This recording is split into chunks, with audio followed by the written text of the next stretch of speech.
Good evening, and welcome to Drie Bokke, a ball and BlitzBOD.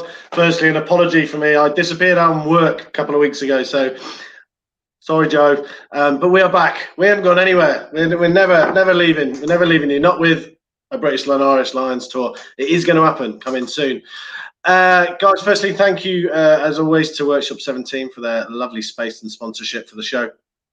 Always greatly appreciated. But let me introduce you to our guest tonight. A seasoned professional on Drie Bokke, Mr. Angus Opperman, Stormers super fan. How are you, sir?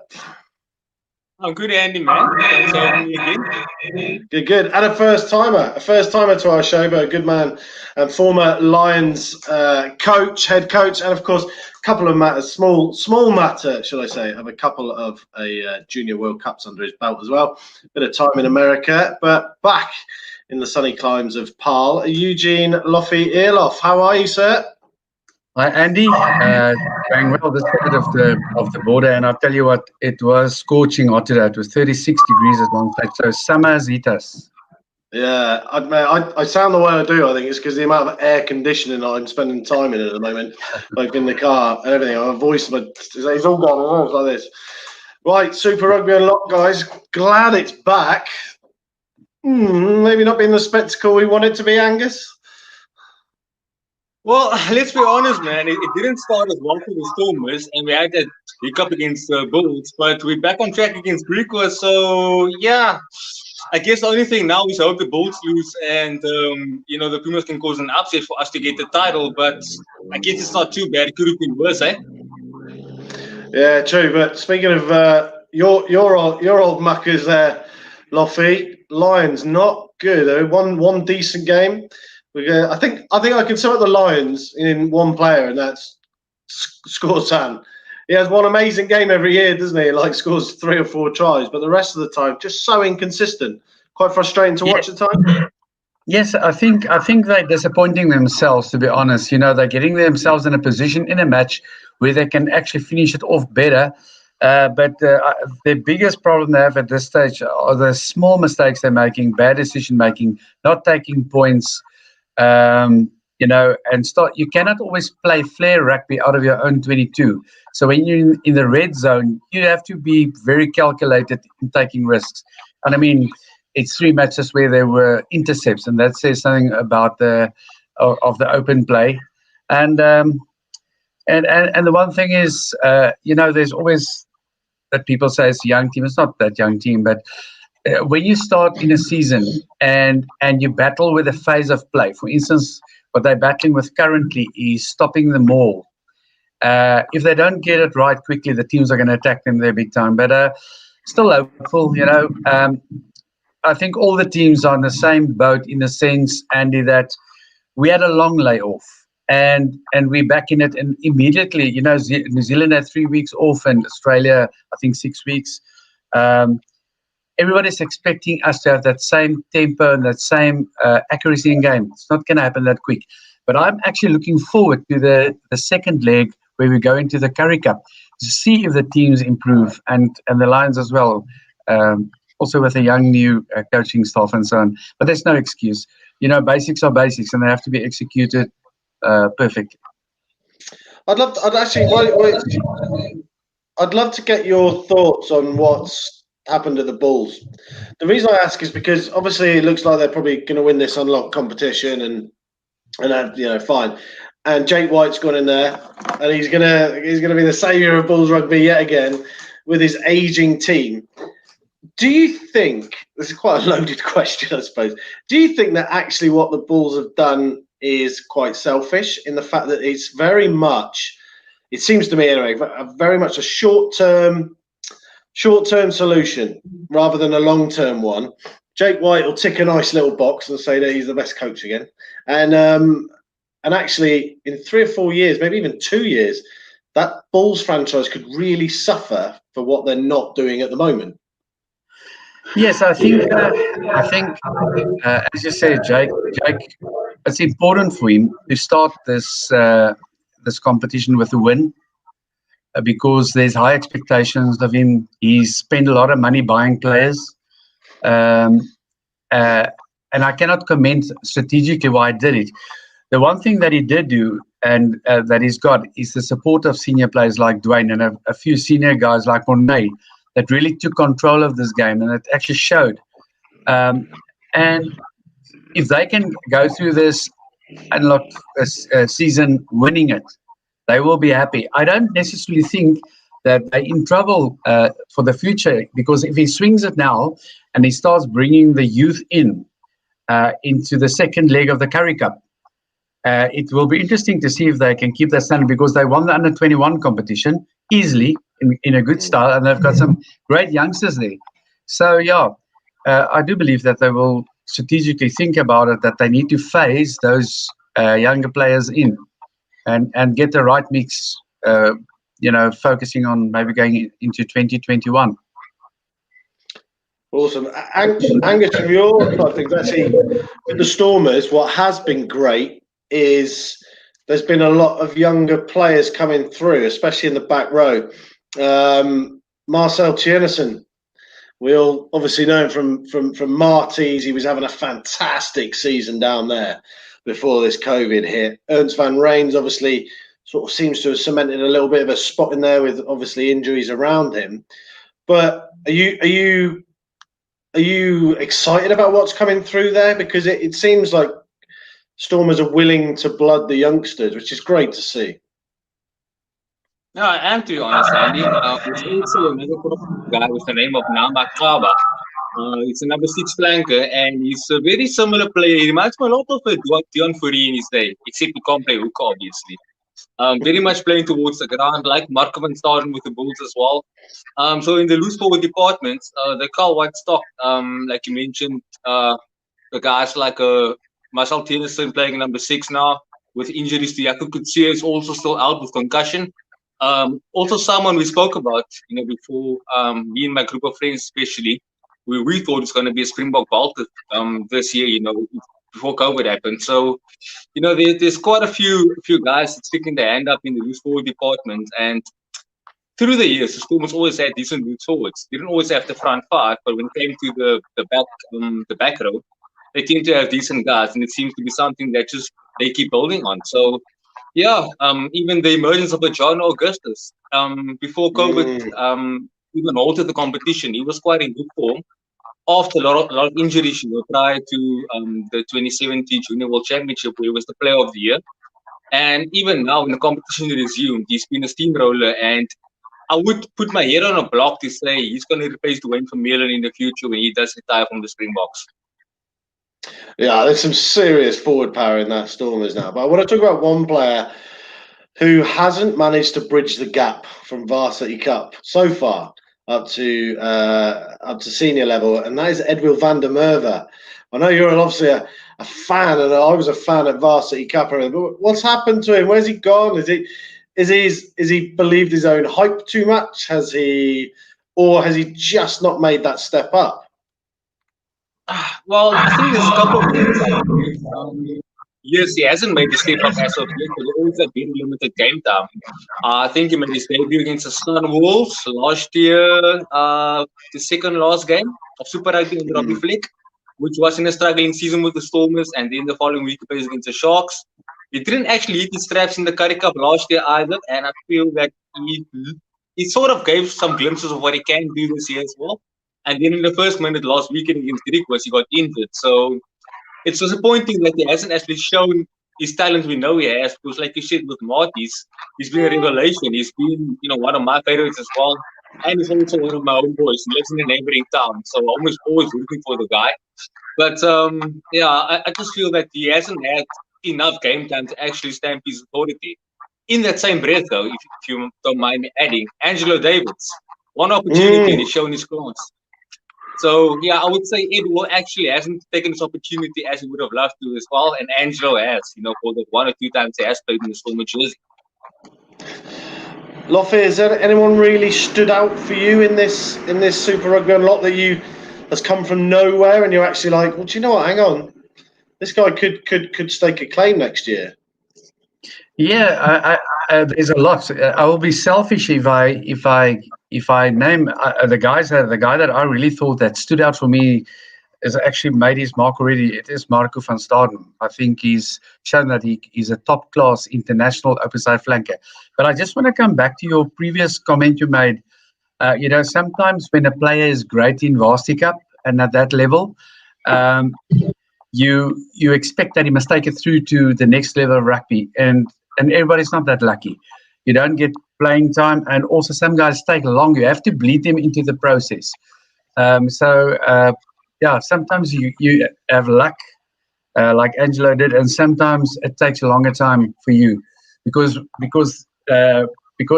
your time is less. The higher the level of rugby, time is less, space is less. You have intelligence, defense, and you need the ball. But a lot of times we evaluate the players with the ball.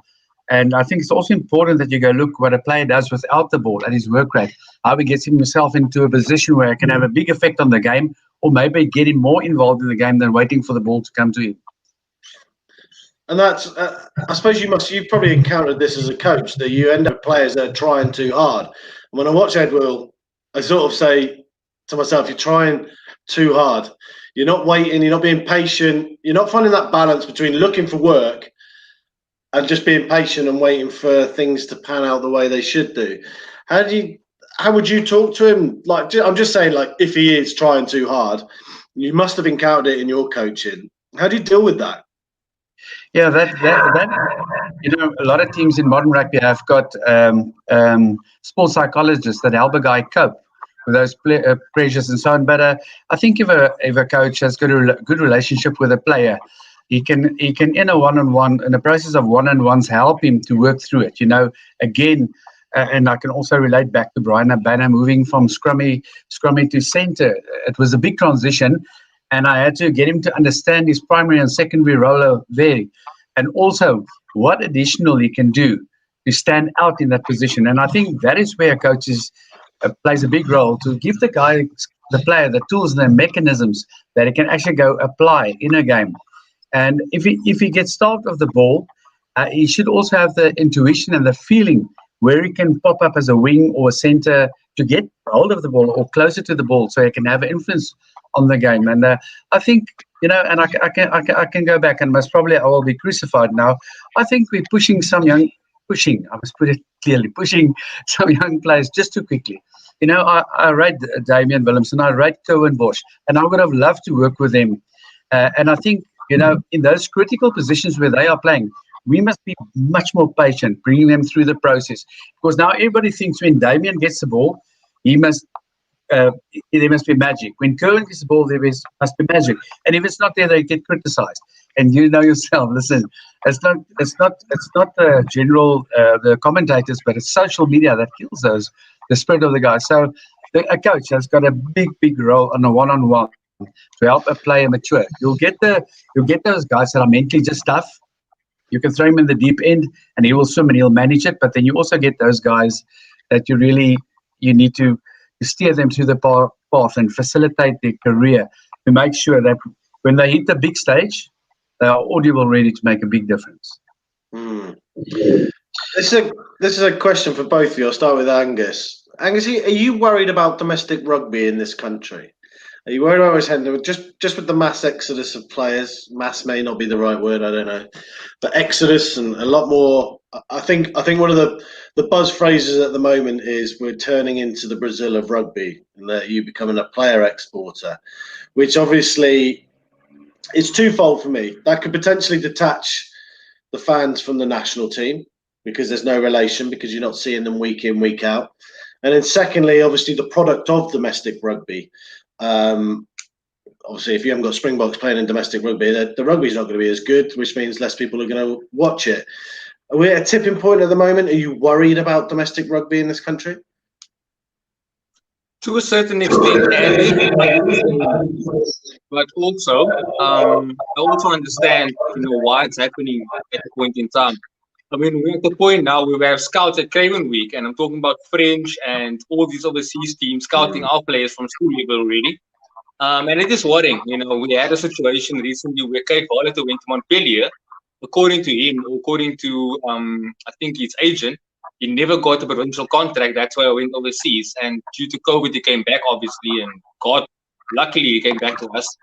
But if it comes to actually the quality of the domestic rugby, I think for the last, you can say almost 10 years actually, we've had a situation where any team will build on a squad for 2 years. They might look like something, and then when it comes to the third year, they have a mass exodus.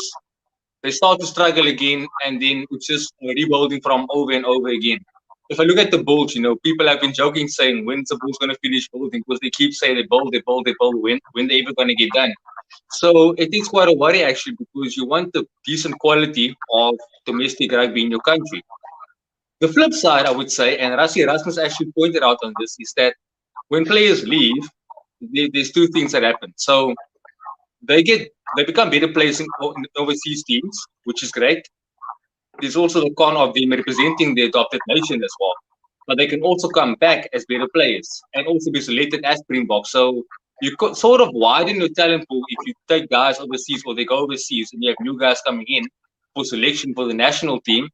We saw the situations of Cheslin Colby and Reinhard Alstad, who played for Toulouse, and they were never Springboks before when they got selected, from an overseas team. So there is the upside of it, but if you want your best teams week in and out, and you want a decent brand out there for the people to watch, you want the best playing, for at least 3 or 4 years together in the team, and not 2 years and then they just leave offshore again. Loffie, Yeah, I think if I think from a commercial point of view, I'm worried. The stadiums are battling to survive. You need bums on seats to get money. Sponsorships is getting more difficult to get. Money is getting less. It's not a bottomless pit. So financially, the finances, side of it, I think that's a worry. And to be honest, and I think we had a chat about it a few weeks ago, and I'll stand by that. Our country has got the biggest pool of depth of the countries in the world. We've got so much great talent. So, and it's a professional era. If somebody gets a great opportunity to go play overseas, whether it's to better himself as a player or get financial gain, it doesn't matter. You cannot hold him back. To me, there's a big thing that happens currently. Yeah, it opens up an opportunity for a next youngster to get a bite at that cookie. So I see it as a win-win situation. I'm not too concerned. We will always be up there with the top rugby unions in the world. And to me, after COVID, if there's one thing I would like to see, I would like to see club rugby get its rightful place in our country again. We need strong club rugby. We need the players to go back to the clubs. We need professional players that come back from serious injuries to go play club rugby for the club. Get the people back there, through his rehab system. And they are not liking what we did that at the Lions. And then bring them back into the system. We must have smaller contracted groups, more dedicated, and always have a cherry there for the youngsters to have to go for it. To have an opportunity to play themselves in a big contract. I think a big problem that we did have is at some of the unions contracting 80 to 100 players, having 5 top players in a position, but only 1 can play, or maybe 2. So we lose quality players there, but we have abundance of brilliant players. And the big thing is, Andy, we, as Angus talked just now about the Craven Week and so on, the big schools, the Paul gyms, the Boys High, the rugby schools in our country, Offies, Monash and those schools, naturally the scouts are always there. But I say, we've got raw, unrefined talent in the rural areas, in the platteland, as I call it. And how we get to see them, and how can we get them into the system? And there was an article a few weeks ago when the Oak said they've got all the top players in a green and gold squad. I think that's right. I don't think there are players out there that we're not aware, and we need to get a system how we can pick them up and get them into a system where they can be well coached. But geez, man, we got so much talent. I actually love watching this Unlocked, and I love seeing this new kids around the block coming and taking on the old guys and the big guys. And you know what? If you have one great match against that guy, you'll be noticed, you'll be seen. And I also agree with Angus said about Dwayne, the guy that most probably will be able to do that job for us. If he goes to a good rehab and is injury free, I rate him big time. Yeah, and just to go back on one of your points there, this has actually been a topic about people playing club rugby. I think Dan Carter sort of said earlier this week he wants to finish his career at Southland to complete the wheel. But there's part of me that says, okay, so Varsity Cup, Monday night, glitz and glamour. Why are the clubs not affiliating themselves with that? So UCT, UWC, affiliate yourself with villages, right? And those guys go and play club rugby on a Saturday because they'll learn more there than they will at the DC on a Monday night. I guarantee it. Just the older boys will kick the crap out of them. It'll be brilliant. But Sean O'Brien wrote this in his book. I got sent this today by Mr. Anton Chait, friend of the show, and he's got a brilliant point. So this is what Sean O'Brien wrote. I've often asked why professional players aren't allowed to go back and play with their clubs. All Blacks players are allowed to do this when coming back from injury. I think that's the missing part in the Irish rugby pyramid, maybe South African as well. I think that's the missing part. We're losing touch with the grassroots of our game. You can imagine the crowd that might turn out for a game if Johnny Sexton went back to play for St Mary's or if I played for Tullow. Opposing lads would love to play against us too. And what better way to connect grassroots fans of rugby to like connect the dots? There's clearly a gap there. There's like a social gap, whatever you want to call it, a class gap, I don't know. But the New Zealanders do it a lot, and I just think Angus, you'd go and watch that every Saturday, wouldn't you? Definitely. We actually have one guy from my local hometown, Devin Williams of the Pumas.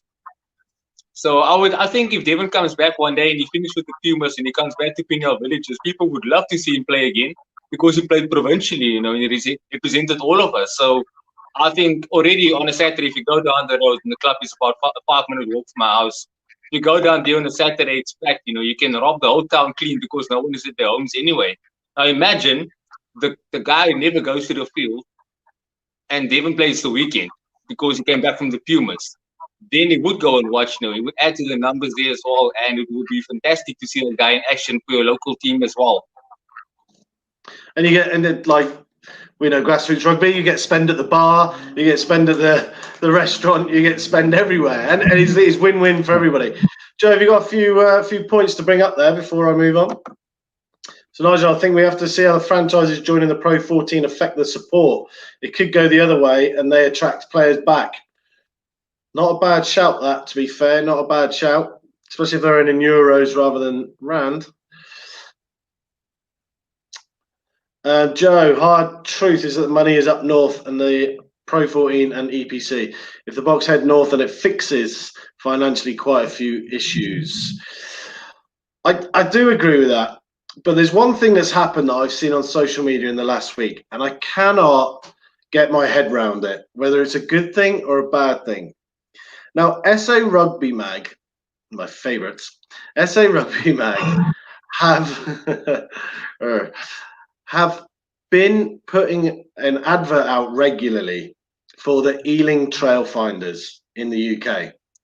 And they are advertising for South African players to go and play for the Ealing Trailfinders.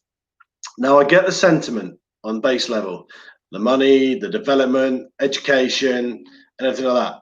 But, Angus, I'm going to come to you first because you write and you're a journalist yourself.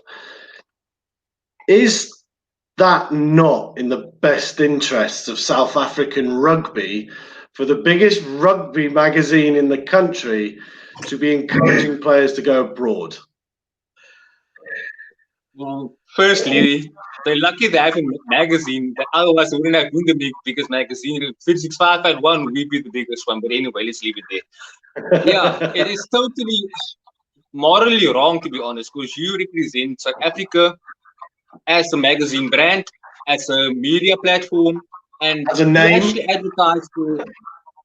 actually advertise for an overseas sort of company or rugby club, whatever, is totally counterproductive. You should actually be advertising for a local team here, a local team there, but not overseas. I get money talks. Obviously these guys get paid well to do these advertising stints, but it's also the whole moral thing of, do you actually want to get your best players, or at least get your local players who could be the best in future, to go play abroad and actually be lost for the SA rugby system. I'm not sure how exactly the whole model thing around it is, to be honest, because I just don't see how it can be. Yeah, I just don't see how it can be viable for them to do this. Eugene, as a coach, that you'd be fuming, wouldn't you? Yeah, I thought of it while you guys were talking. Actually, the money's not better; the exchange rate is just better. So, you know, it's a very difficult thing. And if you think back on that article that Fourie wrote, that when I tore up his contract at the Lions when the Bulls offered him a higher contract, I think coaches do get emotional about these things.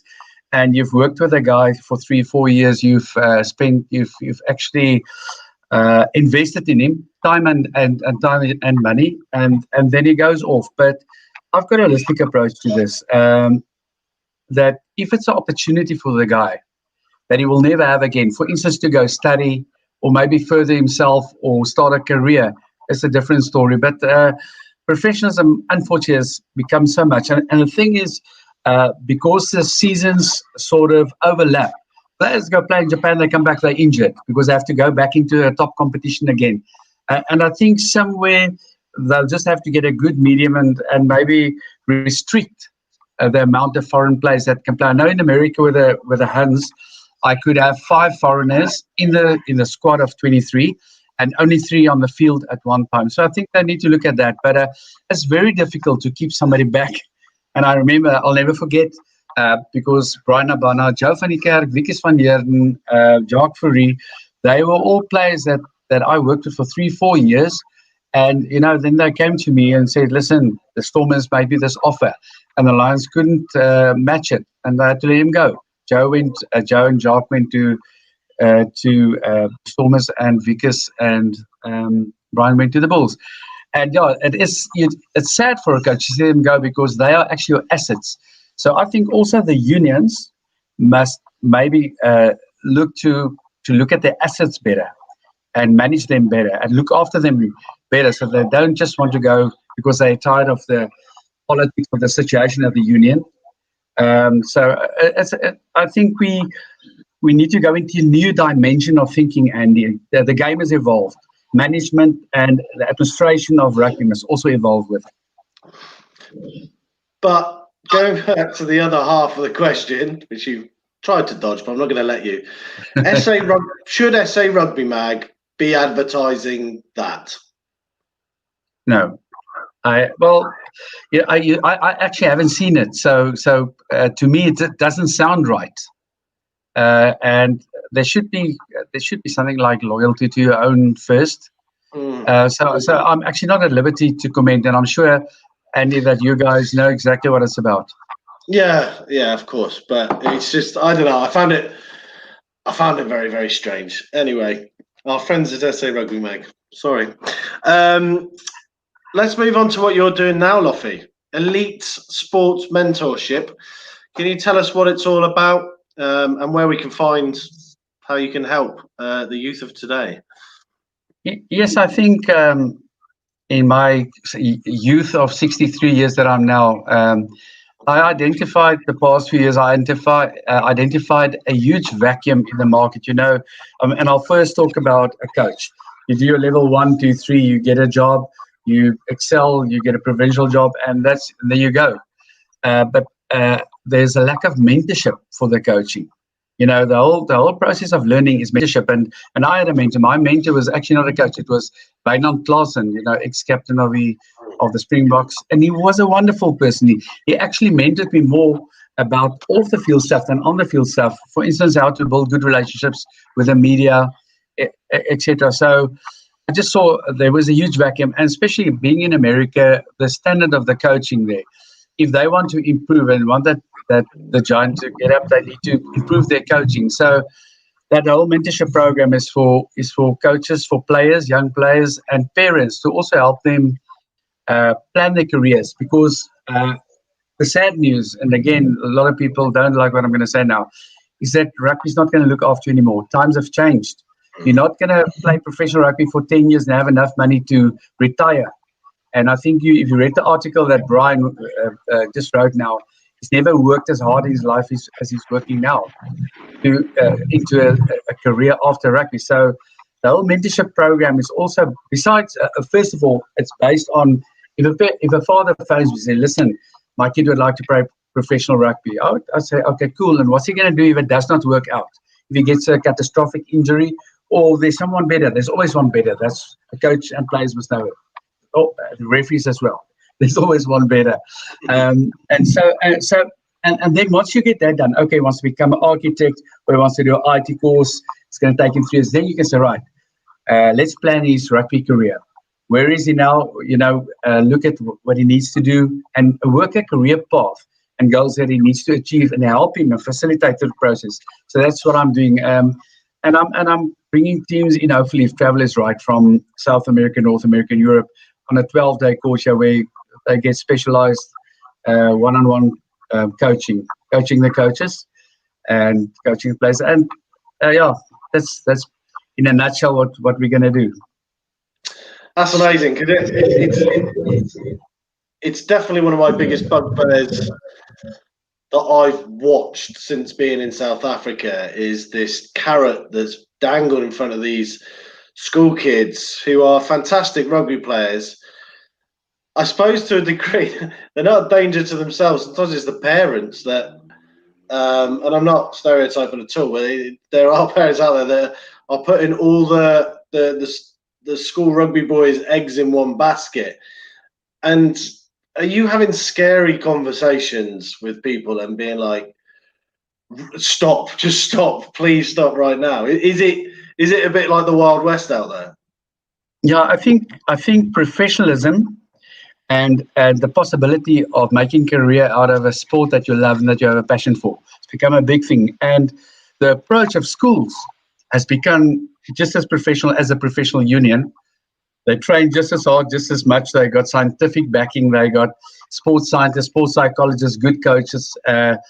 And somewhere along the line, I think we're losing something, Andy. I think we're losing the fun and the love of the game, the enjoyment of the game. Now already, when you go into, and Angus will tell you, when you go into a professional career, that is pressure, mate. From Monday to Monday, it's pressure. It's hectic. So seeing kids of 15 and 16 years now put under those sort of pressure, getting up 5 o'clock in the morning, going to the gym, a day at school, then training again in the afternoon, an hour and a half, very much a professional setup. And I can understand why young coaches aspire to have this professional setup, but we're supposed to, as a coach, develop a player holistically. You need to look at his life skills. How does he handle conflict? How's his management skills? How's his leadership skills? And that sort of stuff. And it's a fantastic thing. You can actually use rugby as a platform to develop all those life skills. To me, the greatest thing in my life is not to look at the medals that we won at those Junior World Cups. To me, it's great to see, and I'll come back to Brian again, seeing a guy that after rugby is making a success of his life. And somewhere you played a small little part in his life of helping him with life skills, know that there's life after rugby and prepare for that as well. And I think that is the responsibility of a coach, not only to win trophies, be on TV and be on the magazines. It's touching lives. It's having an influence on a young man's life where you earn your respect, and everything you say. The young boys listen more to their coaches than they listen to their parents. So that coach must be a role model, Andy. There's no doubt about that. Angus, you've had mates that have gone through this system and some that have been spat out at the other end. Obviously, speak about your personal experience, your friend's experience of being put on a pedestal and having it wiped out below them very, very quickly. Yeah, I spoke to you off air as well about it. One of my friends, I'm not going to mention his name now, but he's been, for instance, in the province junior age group from under 13s up until, I think, he's under 21 days. And basically the whole idea was for him to go through the ranks and then obviously play for province at the Pro League. And when it came to the professional signing of the contracts now, he never got one from province and he got a lifeline from the Sharks.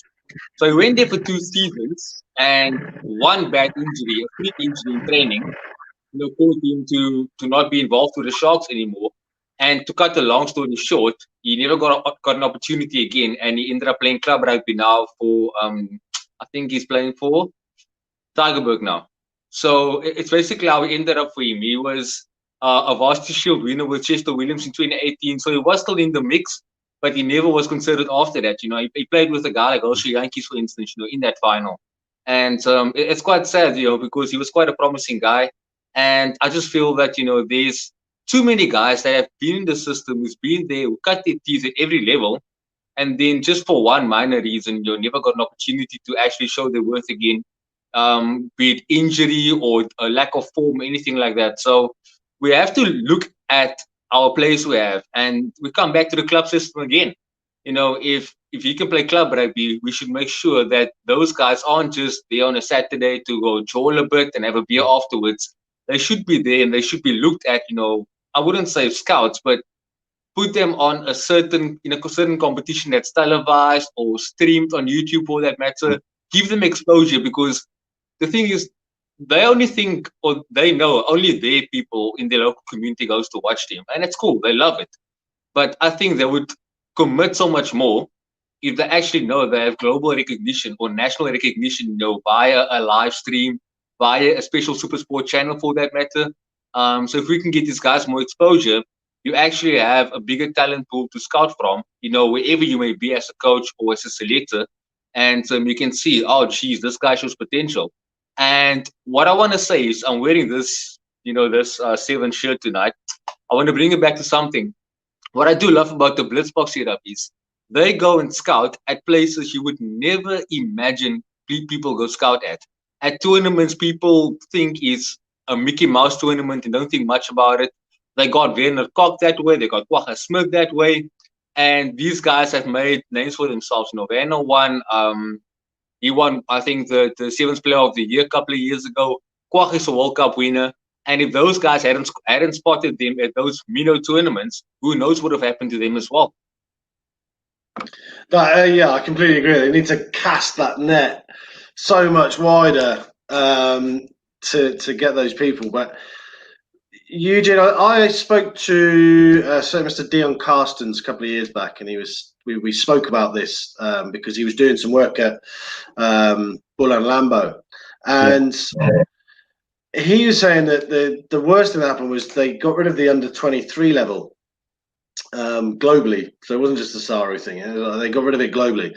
He said what happened to him, although he broke into the Springboks early, he was quite an anomaly at the time. And he went from here to Durban and got chucked into a system. Now, he survived.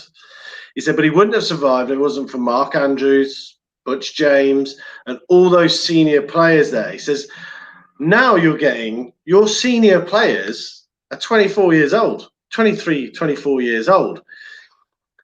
Now, that's great on a personal level, but from a developmental level for the people that are coming through the system, it's quite scary, isn't it, that your senior players are 24 years old and they probably don't even know how to switch the washing machine on in real life.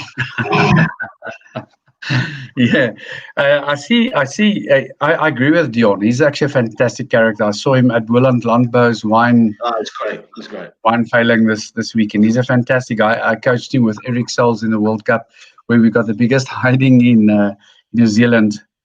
But I agree with him. I think there's a big vacuum, and I see now already the under-21 competition is gone, and they're going back to under-20. So it means that boy, that 18-year-old boy, can only play under 20. So what happens with the 21-year-old, the guy that becomes 21 in that year? Because that gap into senior rugby is massive.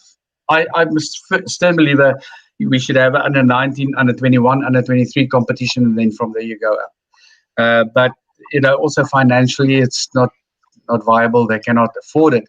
But there is a big gap, and a lot of players get lost after they're under 20, under 21, going into senior rugby, and they just vanish because the system is not really accommodating. But something both of you talked about just now about the scouting. I've always got the saying, that, a lazy fisherman, he will go fish in the harbor because all the lazy fish know there's always food in the harbor.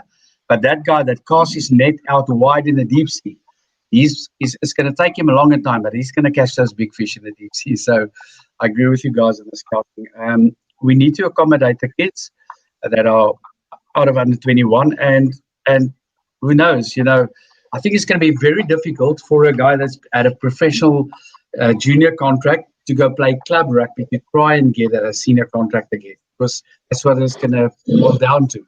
So there should be a pathway of a merging team or something like that, where a guy, to confirm what Angus said, where he can be seen and known that he's got a pathway to get a trial or a chance to get a senior contract. That is a big concern. Yeah, no, I completely agree on casting the net wider. I mean, I went to watch a sevens tournament here last year in Pal East, and man, the talent was ridiculous. I mean, like raw talent. I mean, like rough diamonds. But seriously, if somebody just literally came there for like 2 hours, I reckon they could have taken 10 players away and just polished them up easily. They got the skill set. They just need to learn the systems. But Angus, we all love sevens. We all love sevens, and I always joke I'd never remember past the quarterfinals, for obvious reasons. But how important? It's a long day, gentlemen. It's a long day. It's very hot in Cape Town. You've got to keep well hydrated. How important to you would sevens be on the pathway, Angus? I would say very, very important. Sorry, I'll just cut you off. Is it being used properly at the moment? At the moment, I would say yes. I'll tell you what. Check it out at the moment. We have on the wing at the Stormers now, Angelo Davids. The Bulls have Staden Gans and Kirtley Arendse, and those two are, well, Staden is a bit more senior, but Kirtley is very much one of the newbies. You have Werner Kok at the Sharks. There's so many sevens players who made a transition to 15s, and the nice part is the sevens stay consistent in terms of success. Yeah, they had a few dips, but they become a feeder system for the 15 sides, which is great because those guys blossom when they get there. I think I watched a talk the other night with that Marius Kuman on, and he said that, many of these guys who played sevens, they became successful 15 stars. And we look at Cheslin Colby. He actually started as a sevens player, probably one of the best wingers in the world at the moment. So to me, it's actually absolutely working, and I feel it has a very good place in the system right now. What I also love is that they have the academy in Stellenbosch. So you have the juniors and you have the seniors, obviously, but they train against each other. So that's pretty cool actually, because now you get into a system as a newbie, and all of a sudden you have to go tackle, let's say a Ryan Oosthuizen or a Siabelo Sanatla for that matter. It's amazing for you as a youngster. You get to train against a guy like that, and it just makes you a better player as well. So at the moment, I feel sevens is really an integral part into the SA rugby system going forward. Eugene, as a coach, is sevens something you've always kept an eye on, or is it something just in the last couple of years coaches are starting to sort of realise that the skill set, the ability to pass well, step in small spaces where there's less space on a 15s pitch at the moment, is it a new thing that people are starting to look at sevens and taking it seriously as a pathway? Yeah, I think in the late 90s, early 2000s, a lot of players played sevens. Andre Pretorius, Joe van Niekerk, Conrad Jantjies, they all played sevens before they played 15. So that for them, when sevens was not that big platform yet, was great stepping stone for them. And that gap I was talking about now after under 21. However, it's become very specialized. It's become a specialized Commonwealth game. So I think the process has gone in two different ways. The scouting is different for sevens players than for 15 players. You're going to get certain players that will always be brilliant sevens players, but not necessarily make it at 15s. But you get the exceptions on the rule that will be able to be good 15 players. Now, I can understand why Sinatla and those guys now want to give 15s a go. And I can guarantee you, if they don't make it at that platform into high levels, they'll go back and they'll still be great sevens players. It's two different entities. I must say, Neil and them are really, they've got a good thing going, and their system with the sevens, SA sevens, are really great. And I think Russ and them got it right now with the 15s. We need to just keep on doing what they're doing. And also know the game is going to change, and we also must be ready to change. Yeah, it is seriously starting minute by minute.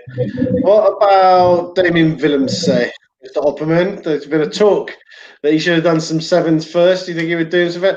I feel, I'll tell you what, I'm going to put my view out. I feel for this man because in that green and gold game, he was on a hide into nothing, but he was actually the only person that tried to play a bit of rugby, and he got punished for it on social media.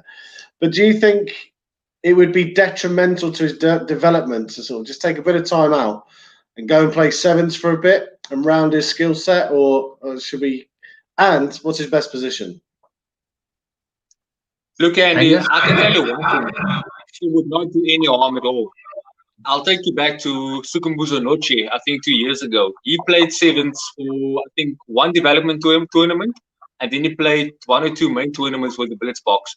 Came back, he was better with the Stormers, and now look at his form with the Sharks. You know, he absolutely worked on his game, his breakdown skills especially, and in sevens, that's big. You can see guys who's petite like Sanatla. I'm not looking down on the guy, you know, for his size, but he will go into a breakdown, get his head in there and steal the ball or win a turnover. You know, that's the sort of skill they learn you there, the one-on-one tackling and all that good stuff. You might not even learn 15s as much or as, you know, but as too detailed. So I would definitely say, you know, give Damien the 15th or the 7th chance, you know, basically for the fact that he's a number one confidence player. He's very much like Alton Yankees. So they have confidence, they flourish. And he just needs a bit of confidence, and in sevens, with the space they have, and with his skill and step and all his attributes, he can definitely make it. And I'm not saying he should play for 5-6 years. Let him play for 1 season, get out of the 15th zone, be forgotten by the 15th crowd for that matter, and just focus on sevens, focus on his individual skill, on his own development, go back as a 15th player, then start off at fullback, and then transit and do the transition to fly off. Because I think at the moment he is actually trying too hard as well. And you said it yourself. I feel sorry for the guy because I've been following his Instagram stories. Him and Kate Bolleter has been doing kicking practices in Stellenbosch, you know, so much on the B field, and it looked perfect. You know, obviously for the gram, everything was perfect in social media. But when it comes to the actual game, he has been struggling in that regard with his tactical kicking, his kicking for goal. And I mean, we had this conversation with my friends before as well. When it comes to a game where the margins are small, you need to accurate goal kick. And at the moment, I don't think Damien is cutting it there. So he needs to work on that as well. But like you said, in the green and gold match, he was on hiding to nothing because he played behind the retreating pack. He didn't play behind the pack that was actually giving him go forward ball. And he was, I think that game basically knocked his confidence he had for the rest of the season. Now he's still struggling. So I think he needs some time out and just need to refresh himself in a new system for that matter. How would you manage him, Loffie? Because he's obviously a real, genuine talent. We can see that. And it does break me to see players like this. I've seen them all over the world. We have players like Cipriani in the UK. Half of that was his own doing, to be fair. But you've got a player like Willemse who's got everything. And he's massive, isn't he? He's tall. How tall is he, Angus? He's over 6 foot, isn't he? He's a big lad. He's a year and a half taller than me, I think. Yeah. Yeah, and he can shift. So how are you dealing with a player like that at the moment, Loffie? I can understand Angus's sentiment of him going to play sevens to get confidence, but he's in a bigger arena now. And I think if you move into sevens, you might think you don't have confidence anymore in him. I think Jono and the guys around him needs to get his confidence back. And the only way you can get it back is for him to be on the field, and you have to back him. You know, if you take him off now, it'll be critical and you might lose him forever. So I think it's just going to be a lot of individual work. Maybe he's just trying too hard to do the right things at the right time in the right place. I'll never forget the test that they played, Loffie, De Toey and Dave van Hoeselen against New Zealand in Durban, their first test, and that was the end of the story for them. 2 brilliant players. So I think Damien's got so much talent, and he will still have so much to bring to the game. And they need to maybe, he needs to maybe spend time with a sports psychologist, a guy like Henning Gierik, who I rate big time. And I think Henning, you can see already his hand in the blue balls, in the unity and stuff. He needs a one-on-one guy that spends time with him. And as I said earlier, I would love to coach him, and I'll play him 10. I will not play him out of position and bring him back, because what the guys have done with a lot of players, they've been playing them out of position and then expecting him, when they put him back in his primary position, to play that position well. So get his primary position, play him in that position, keep him in that position, and let him then maybe have alternative positions. I think he'll be a good 10 and 12 and 15 then alternatively. And even Kerwin Bosch, as I also mentioned earlier, are in the same boat. They've got massive talent, and we must just persevere, stick to them, help them gain their confidence back, and also maybe decision making. They don't have to do everything in every game. Just do your basics well, and the rest are all bonuses. One player we can take confidence from, though, would be Warwick Gallant, surely. I mean, there's a talent that burst onto the scene. Angus is smiling. Signing of the summer, that one, wasn't it, Angus? Yeah, I bet you can believe in luck. I bet you can believe in luck. Andy, I must tell you one thing, and I've always said to people, the Stormers tend to sign players that are not needed. I'm not going to mention names, obviously, but this is one player we really needed at the point in time, especially when Dylan Leitz left for France. And I'm so happy when I saw Warwick signed for the Stormers. I couldn't believe my luck. I thought to myself, this can't be true, and it actually had to sink in for a day or two. So I'm delighted with him here. And this game he had this past weekend against the Greek was absolutely amazing. I think he probably created 4 of those 6 tries he scored, to be honest, if I'm not mistaken. So definitely very, very keen, or very, very chuffed with Warwick in town. And I'm over the moon. I really love him, being in the Stormers jersey. And I'm fanboying here, to be honest. He's really I asked the question because I knew what the response was going to be. I just wind you up and let you go.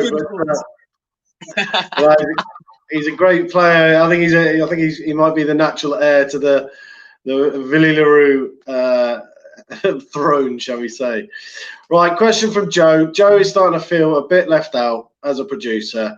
Lads, would unions be better off having a combined 15s and 7 squad together that make all players interoperable and learn from both aspects, or are they too different to achieve that?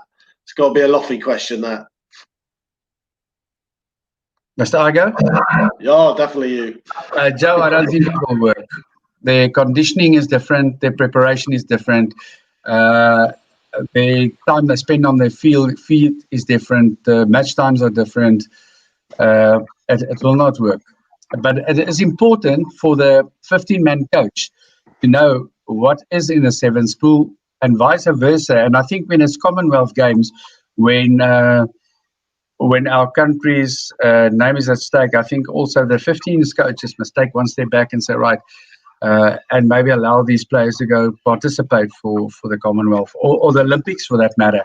So, but having them train together, might have a gym session where they can do something together, or agility session, but it won't work. The goals are just too different. Yeah, and medals equal funding. Just so you're right. Probably people need to step back and allow them to try and go it. So, guys, brilliant chats. I love it. I love having you guys on. Loffie, we met recently in the last few weeks. It's been awesome. Angus, great value as always. I love your honesty. Guys, thank you so much for joining us tonight, and thank you for everyone that's watched and tuned in tonight. Great chat. Loved it. Thank you so much to Workshop 17 as usual as our sponsor. And until next time, in 2 weeks, I promise I won't leave it 4 weeks, 2 weeks time, we will see you again with another awesome show on Drie Bokke at Ball and BlitzBOD. We are part of the Three Blokes at Ball and Bod. How do I remember all these?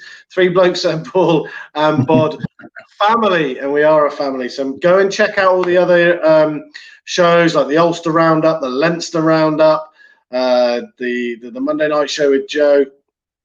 Loads to watch. Get on there, YouTube channel, Facebook, like, share, do all the good stuff, and we'll see you next time. Cheers, guys. Thank you.